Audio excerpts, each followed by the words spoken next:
What if your biggest challenges could become your greatest strengths? What if every pain you've been running from is actually the portal to your next level of leadership? Welcome back to Integrated Performance with Dr. Minnie, where psychology, neuroscience, and embodied leadership meet. Today, we're diving into something deeply human and incredibly powerful: post-traumatic growth, the science of how adversity can transform us, especially as leaders. If you've ever felt like you were just surviving to succeed, today we're going to shift that. This episode will give you the science, the strategy, and the self-work to move from burnout to breakthrough and brilliance. The term post-traumatic growth, or PTG, was first introduced by psychologists Richard Tedeschi and Lawrence Calhoun. They found that after trauma, whether that's loss, failure, illness, global disruption, some individuals just bounce back.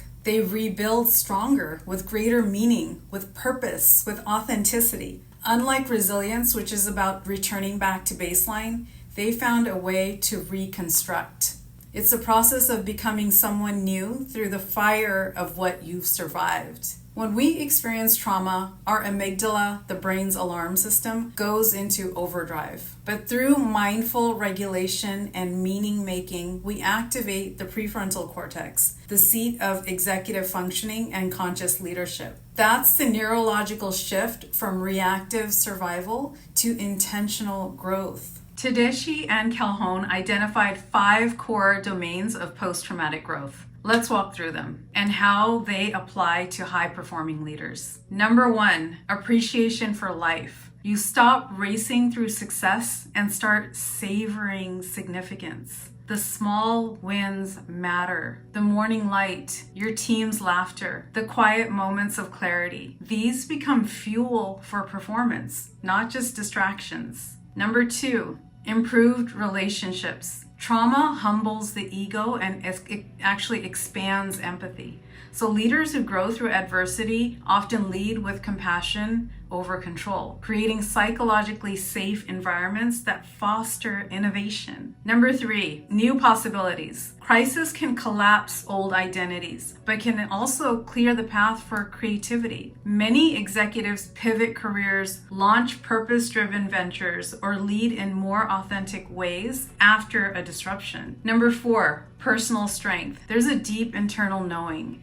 If I survive that, I can handle this. This grounded confidence becomes the foundation for calm decision-making in chaos. And number 5, spiritual or existential growth. You begin to see your leadership not as a ladder, but as a legacy. You move from achievement to generativity, Erik Erikson's concept of creating impact that outlives you. Every leader I work with, from Silicon Valley founders to healthcare executives, face invisible battles. The pressure to perform, the fear of losing relevance, and even the guilt of success. And yet, those same cracks often become the entry points for personal transformation. Post-traumatic growth reframes leadership itself as a healing journey, because leadership isn't just about strategy. It's about state regulation. When you lead from a regulated nervous system, your presence becomes medicine for the people you serve. That's where embodied leadership meets neuropsychology. Here's the truth. We can't lead others through change if we haven't led ourselves. Your trauma doesn't disqualify you. It actually equips you. It makes you more attuned,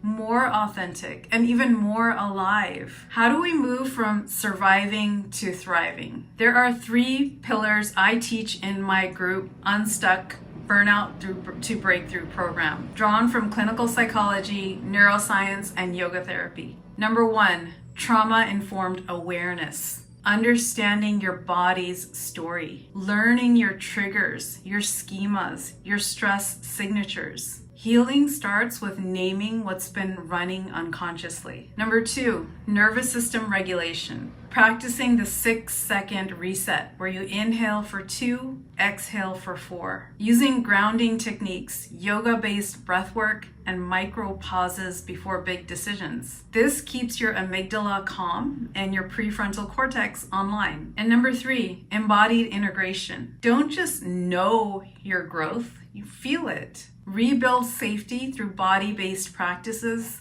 community, and aligned action. When your mind and body are synchronized, you step into coherent leadership. That's power, that's calm, clear, and compassionate. Remember, growth doesn't mean the pain disappears. It means you've alchemized it into purpose. So if you've been through burnout, betrayal, loss, or reinvention, just know this: you're not broken, you're becoming. Your scars are not signs of weakness. They're signs of wisdom. And your next level of leadership isn't about doing more. It's about becoming more integrated. If this message resonated, it's time to begin your own journey from surviving to thriving. Inside the Unstuck program, where psychology meets embodiment and purpose and power, you'll learn that healing isn't the opposite of leadership. It's the foundation of it. Subscribe, share this episode with a leader you admire, and remember, growth is not something that happens to you. It's something that happens